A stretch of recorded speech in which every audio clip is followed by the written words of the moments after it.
All right, second day of April. It is Wednesday night, peak of the week. It has been a very active day back to our west. If you're tuning in, say, Thursday morning and going to be traveling back toward the Mississippi River area, definitely want to check and see what's going on with the weather. There has been some absolutely atrocious weather going on back toward West Tennessee and eastern Arkansas, with confirmed tornadoes on the ground just south of the Missouri Boot Heel. So we have been seeing quite a lot of activity into and around this area of the country. A lot of that is continuing again to make its way off to the east-northeast, and so as of right now, it does not appear to be a threat to us here in the News 12 viewing area in the lower right-hand corner of your screen. But we do still see the potential of some severe weather heading our direction.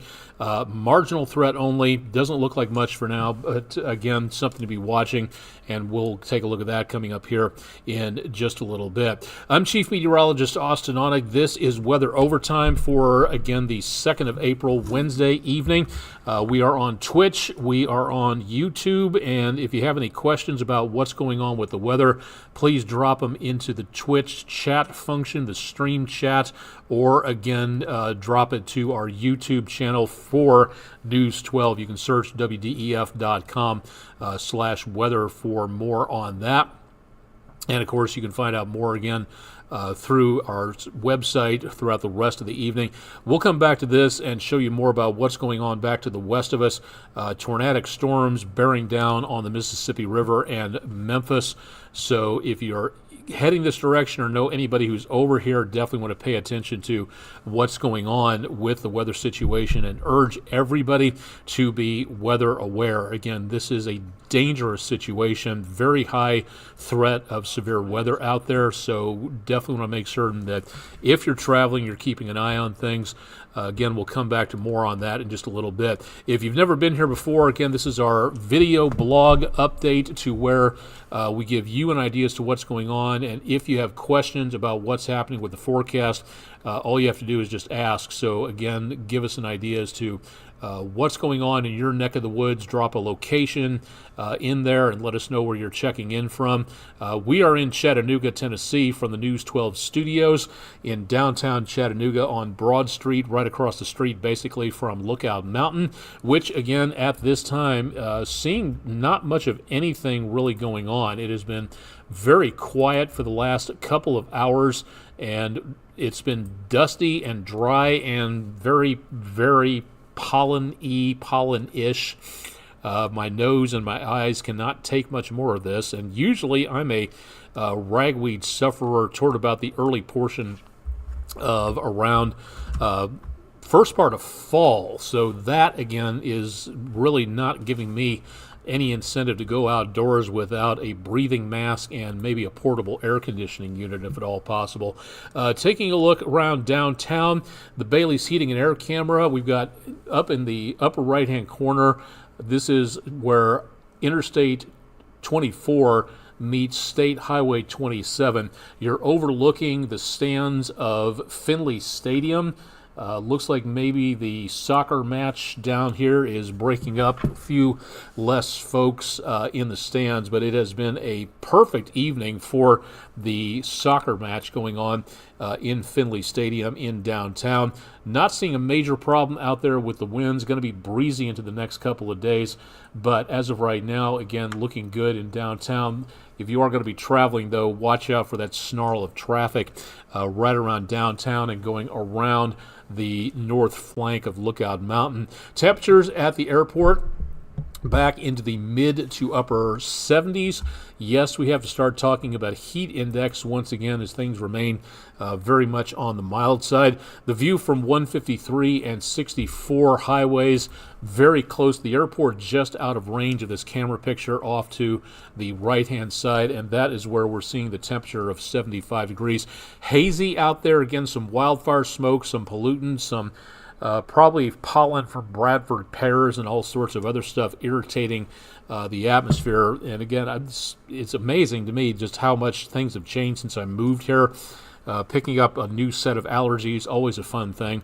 We did manage to get a little bit less in the way of pollen for portions of the atmosphere from today, and that helped out maybe a little bit. Earlier on, we had an air quality index of about 56, so it was close to the moderate category.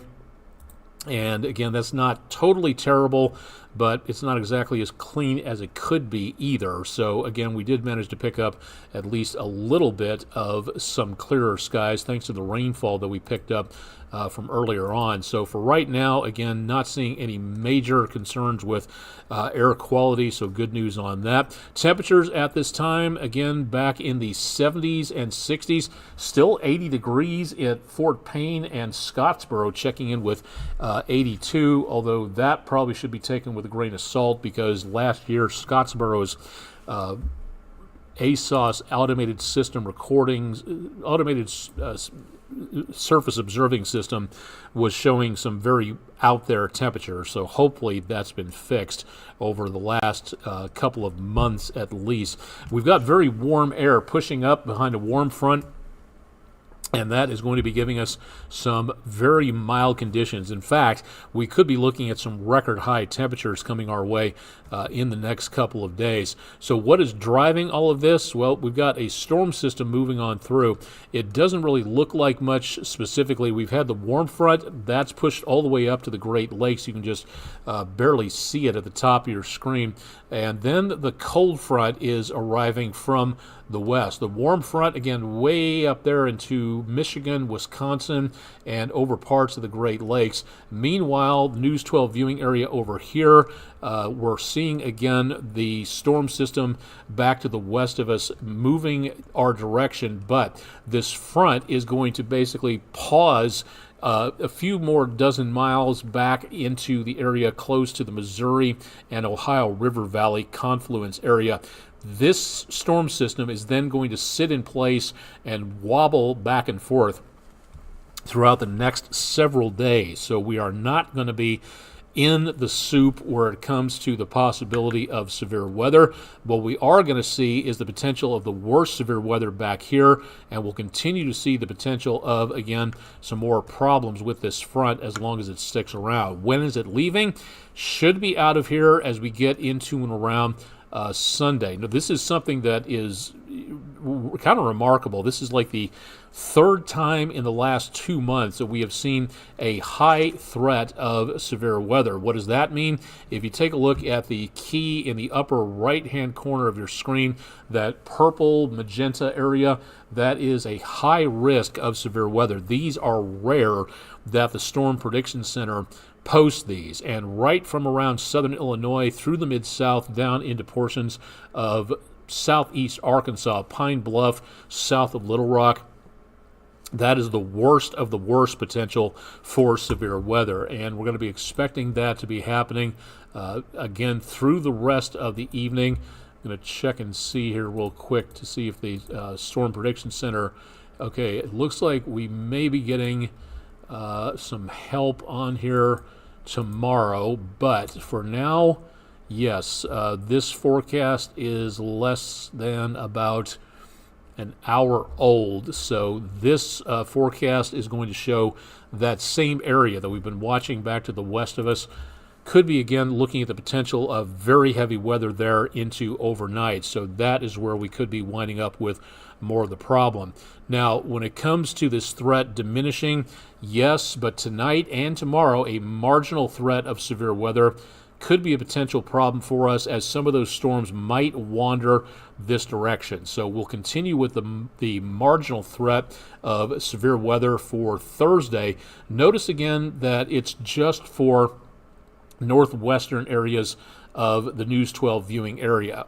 So that, again, shows the worst of the worst for us. Again, that's about a category 1 out of 5 on the scale. So it's not a huge threat, but here's the important thing. It is still a marginal threat, so we do need to keep our eyes on that. Tomorrow's main threat going from the Middle Tennessee area across central Arkansas and into the Red River Valley area.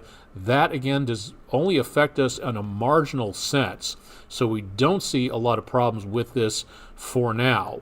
Going into Friday, the threat goes even farther back to the north and west of us. So Friday looks pretty nice for outdoor activities. Very warm, very windy, and probably pretty dusty and pollen-y out there. Once again, pollen-ish, something like that, somewhere in there. I'm sure there's an English teacher out there that can set me right. Rest of the forecast into the weekend. For the first 3 days, that's when the Storm Prediction Center can give us the marginal, slight, enhanced risk. As we go to days 4 through 8, that is where we get more of a generic possibility of severe weather. And for Saturday, the threat goes from southern Ohio all the way down to basically the Gulf of Mexico. The main target zone, as that front comes a little bit closer down to the south and east, will be from the mid-south down through the Delta. So that will be the worst potential of severe weather down that direction. That'll be early on into the west of us from Saturday morning, and then moving our direction as we get into and around Saturday night and early Sunday morning. The threat finally passes away down to the south and east of us. What we're going to see after that is some colder conditions. Very cool for the second full week of April. We'll talk about that in just a little bit, but that colder air will be pushing that storm system out of the picture. So we'll be looking for that to head out of here. The possibility of flash flooding will mainly be back to the west of us again. Flash flooding risk, a moderate category from the Wabash Valley down to the Red River Valley. And we're going to be seeing here in the News 12 viewing area, we could be looking at the potential of, again, about somewhere around 2 inches, give or take, of rain, and that's over the span of the next several days. We see back over toward portions of the Mid-South from Kentucky down to about east of Little Rock. That's where, in that particular location, we might be looking at 10 inches of rainfall. That, again, could top a lot of streams off, could be problems for the drainage ditches of eastern Arkansas, the rice paddies in that area. So we could be looking at a lot of flash flooding risk in that location. Now, again, that is not the News 12 viewing area. But if you are traveling, we want to make certain everybody's paying attention to this as we watch this system, again, drop tons of rainfall to our west. If you're traveling this way or know somebody who is heading this direction, that is something to really pay attention to for travelers, because this could be some dangerous weather here just for severe weather. And then you've got the possibility of flash flooding taking place with this system going on through. So this is something to really consider, and to consider your safety more than anything else on here. So please keep it tuned to News 12, and we'll keep you updated on this system as it comes through. Again, our threat for right now, for both tonight and tomorrow, is not the high-risk category, not even a moderate threat, but we are still looking at the potential of a marginal, again, that's a category 1 out of 5 threat for late tonight. And I'm not seeing anything, nothing's being issued here. We'll take a look at the watch boxes here in just a second. But for the most part, again, things have been relatively decently quiet for now. All right, here we go. For tonight, again, there's no tornado watches in effect for our particular location. As we look back to the west of us, the red boxes indicate, again, the tornado watch in effect for portions of Middle Tennessee, basically from I-65 back to around areas of the Mississippi and into eastern parts of Arkansas. Chain of tornado warnings and severe thunderstorm warnings in effect all the way up to around the Kentucky-Tennessee line and all the way up into western Kentucky. Confirmed tornado warnings back around Livingston and Caldwell, Kentucky.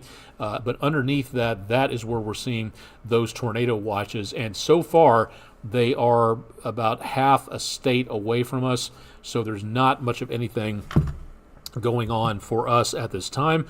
And according to the Storm Prediction Center, they're not considering a new watch into and around this area. So hopefully it stays that way.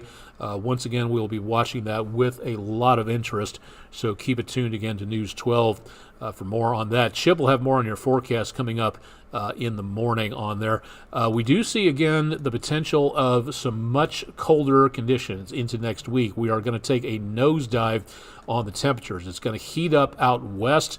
We will see, again, some very warm conditions toward the midsection of the country and then back over into where we are.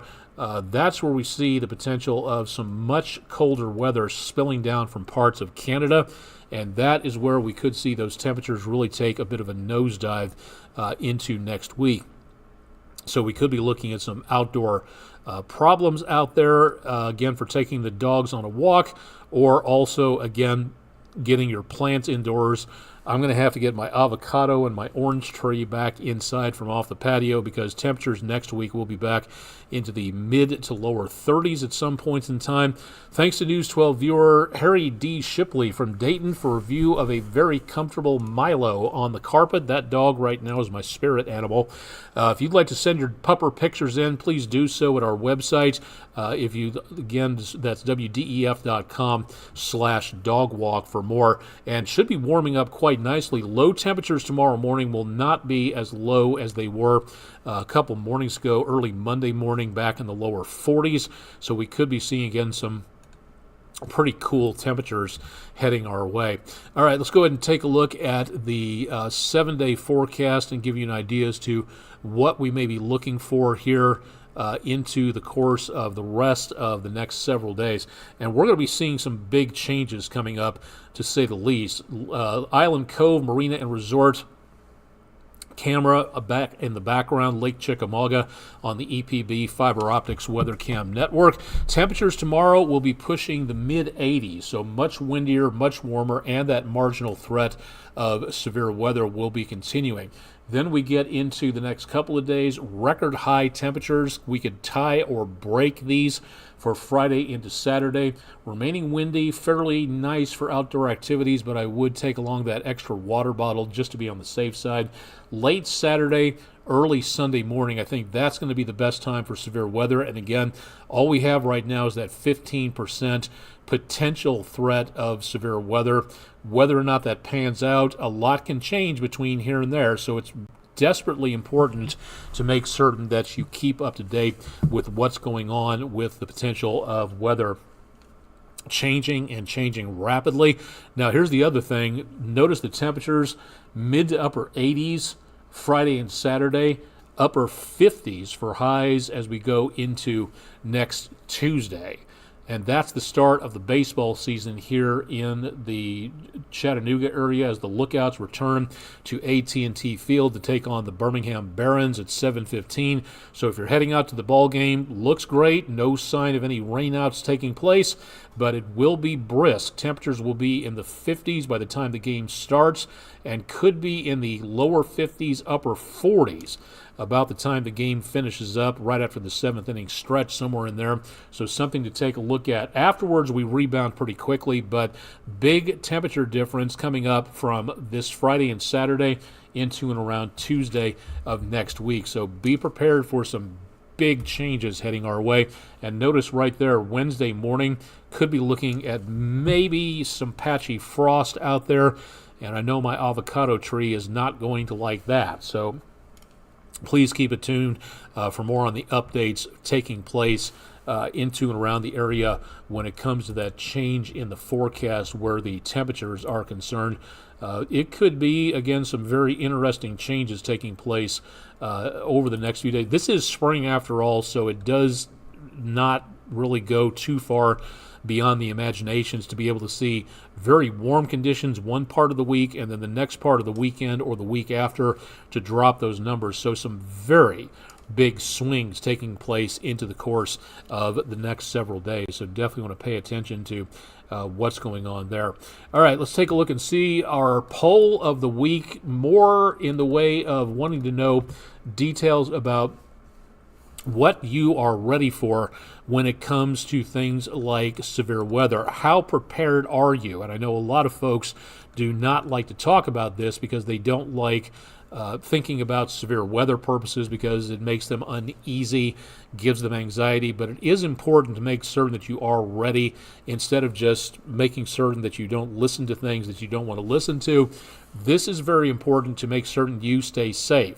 If you have a working weather radio at home, vote in our poll. You can go to our website, wdef.com/vote now. You can also use the QR code on the screen, and again, that will give you an idea to get there.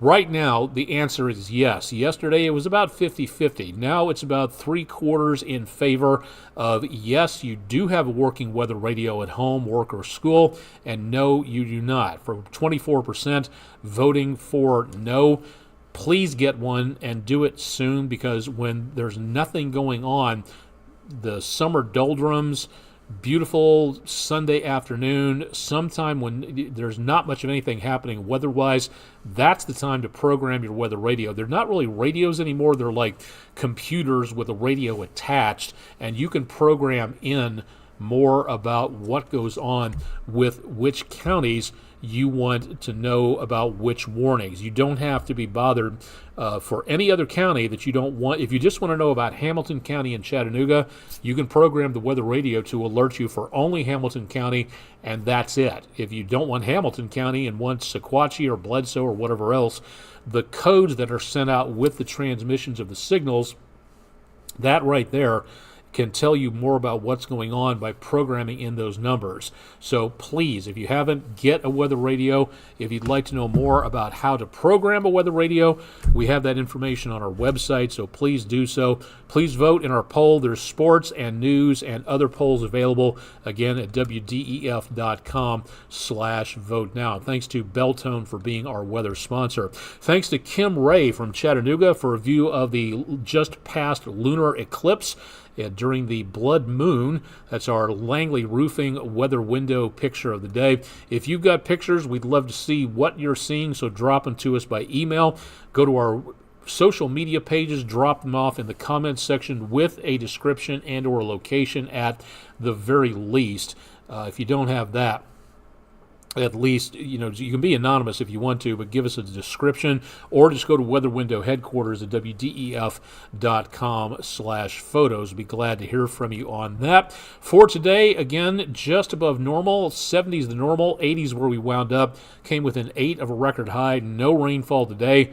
And believe me, my eyes and nose are telling me about that. Behind for the month by about 1/3 of an inch, and behind for the year by almost 2 inches. So we could use another couple of long, drawn-out gully washers, if at all possible. So if we see that out there coming our way, we'll let you know about that. Low of 54 this morning, record low of 25 that hasn't been broken since 1881. So kind of nice to be able to see the very mild conditions out there. For the last couple of months, it's been decently on the chilly side. Let's take one more look at the severe weather situation before we send it back to regular programming. Decently quiet again for now, and it looks like that most of the threat of severe weather is going to be staying well to our west. So we don't see a huge problem with a severe weather situation here. We do still have numerous tornado warnings in effect for areas of West Tennessee, and also more activity down south of Little Rock, picking up some tornado warnings there for Cleveland, Dallas, Arkansas, picking up some activity. And earlier tonight, there was a decent amount of problems into and around the area of northeast Arkansas, south of the Boot Heel. Confirmed tornado on the ground back around Mississippi County, Arkansas, which sits just south of the Boot Heel of Missouri. Now, whether or not there was any damage, we hope there wasn't, but the radar signature called correlation coefficient was picking up some debris being lifted aloft, so it's a good possibility that we have had a possibly major tornado strike in northeast Arkansas, west of I-55 and right across I-555. We'll bring you more information about that as we know it. But in the meantime, it looks like most of this activity should be staying in the confines of the tornado watch, which goes again into western middle Tennessee, and that threat again moving back toward the northeast. So most of this should avoid the News 12 viewing area, but there is still that marginal threat of severe weather. The primary threat for any damaging tornadoes, again, anything EF2 and higher, should be staying back to the west of us for tonight. And then as we go into Thursday, that threat really diminishes, going back toward Arkansas and parts of the Mid-South. So that, again, is where we see less potential in the way of tornadoes. But this is still a dangerous situation. And again, tonight, if you're heading overnight toward the Mississippi River, Little Rock, back up south of St. Louis, Paducah, Kentucky, west of Nashville and I-65, basically, that is where we could be looking at the worst potential for severe weather out there tonight. This is a rare event to see a high risk being issued, and this is the third time, if I'm not mistaken, in the last month and a half, somewhere in there, that we've had a high risk. Granted, this is the time frame for severe weather. This period of time from January through about early May, that is prime time for severe weather from the plains down into the southeastern United States. So that is what we're looking for tonight. And again, for tomorrow, that marginal threat will still be around for portions of the area, but that'll hopefully again be lifting its way back toward the north and to the east as we go toward Friday. Saturday, on the other hand, we could be looking at more potential severe weather.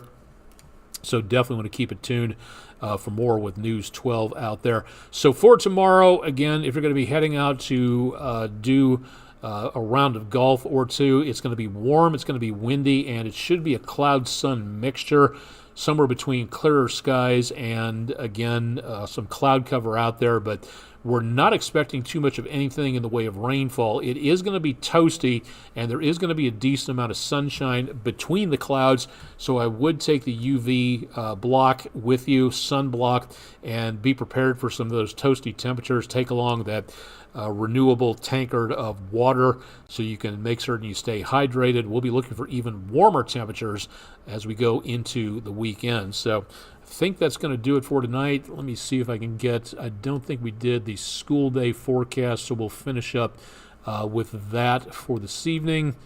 And I know I had it around here somewhere. There we go. All right, our Foundations Preschool and Academy school day forecast. It's going to be very mild overnight, mid-60s, breezy in the morning, windy throughout the day. Toward about sunset, I think late afternoon, sunset, that's where we'll see the potential of some rainfall. But I think throughout the entire day, we should be looking at goose eggs where it comes to any precipitation. We'll see better chances coming up into the weekend. But in the meantime, warm, windy, and call it partly cloudy for most of tomorrow. So it is looking again like temperatures will be on the warmer side out there. So the kids going to and coming home from school, you shouldn't have too much of a problem except for the winds. And it will be quite warm out there. So definitely want to dress cool for tomorrow as well. All right, I think that should do it again for tonight. So far, again, everything is decently quiet, and for us at least, but we will continue to watch and see what goes on back to the west of us for tonight. So keep it tuned to News 12. We'll have more coming up on News 12 at 11, and we will also, again, have more. Chip Chapman's got your forecast bright and early on the morning show. I'm Chief Meteorologist Austin Onig. This is the 2nd of April, Wednesday evening. This has been News 12's exclusive video weather blog, Weather Overtime. If you were able to join us for even a few minutes, thanks for stopping by. And again, keep it tuned to News 12 for more information about this storm system back to the west of us. A lot can change in a very short amount of time, so please be weather aware, and we'll help you do that here on News 12. Catch you again, if everything works, coming up tomorrow on Thursday. In the meantime, stay tuned, and thanks for joining us for Weather